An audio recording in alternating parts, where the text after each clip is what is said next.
Assalamu alaykum barliq Sharq Turkistonlik qarindoshlar. Aldı bilan hammalarniki har vaqtinglar xayrlik bo'lsin. Bugun sizlarga so'z qilishimning sababi sizlarga bir xush xabar beray degandim va yana shu oldimizdagi 11-ayning 12-kuni, ya'ni Sharq Turkiston Cumhuriyetining mustaqillik kuniga deki uğurlaştırgan faaliyetimizge çağırık kılış sebebinden söyleşim. Manlagım ma'lum bo'lganidek, Sharq Turkiston sürgünlü hükümeti ve Sharq Turkiston Milliy Uyg'onish hareketi 7-ayning 6-kuni 30'dan artıq Xitoy jallatlarini Xalqaro Jinoiy ishlar sudiga arz qilgan. Ve arz kılınıp uzun bir jarayon o'tdi. Bir kundan armishni qilg'ili bo'lmaydikan, ammo biz dunyodagi barliq davlatlarninki bu arzimizni qabul qilishini, qo'llashini va xalqaro jinoiy ishlar sudiga bu arzimizni qabul qilishiga kuch chiqarishini, ovoz qo'shishini chaqiriq qildik. Bugun atgan xalqarodagi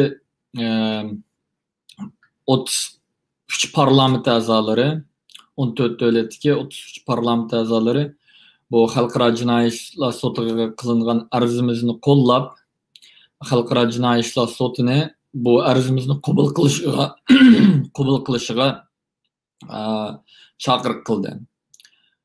Bu bir boshlanish. Ümidimiz bor, yaqinda shu xalqaro jinoiy ishlar sudi bizningki arzimizni qabul qilib, rasmiy Xitoy amaldorlarini va Sharq Turkistonda bo'layotgan bu irqiy qirg'inchilikni surishti qilib, Xitoy amaldorlarini jazoga tortishini umid qilamiz. Shu munosabat bilan bu aslida o'tgan hafta chiqadigan bo'lgandi. Lekin şu Amerika'daki saylan meselesinden bir hafta kechikib kaldık. Bunu oturga çıkıp koyashgan. Nimo hamma dikkati saylamda bo'lgandiki bu ko'p odamninki dikkatini jalb qilolmaydi deb shundoq bo'ldi. Shuning uchun ba'zi ma'lum teşkilatlar, bazı atalmış ziyalıyla bu arzını suyuqlaştırış için tirishib keldi ve davamlı tirishib kelyapti.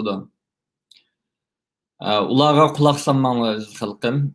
Biz bu arzimizni inşallah xalqaro jinoiy sudlar rasmiy qabul qiladi ve Xitoy amaldorlari yaqin kelgusida jazolanadi.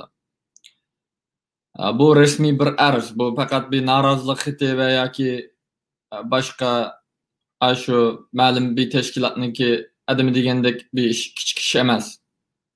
Tarixda 71 yıllık Xitoy tarafından işgal kılınan tariximizde tunji qatim xalqaro sud orqali, xalqaro qonunlar orqali o'zimizningki haqqimizni adalet izdavatimiz qarindoshlar, o'zimizning haqqimizni izdavatimiz.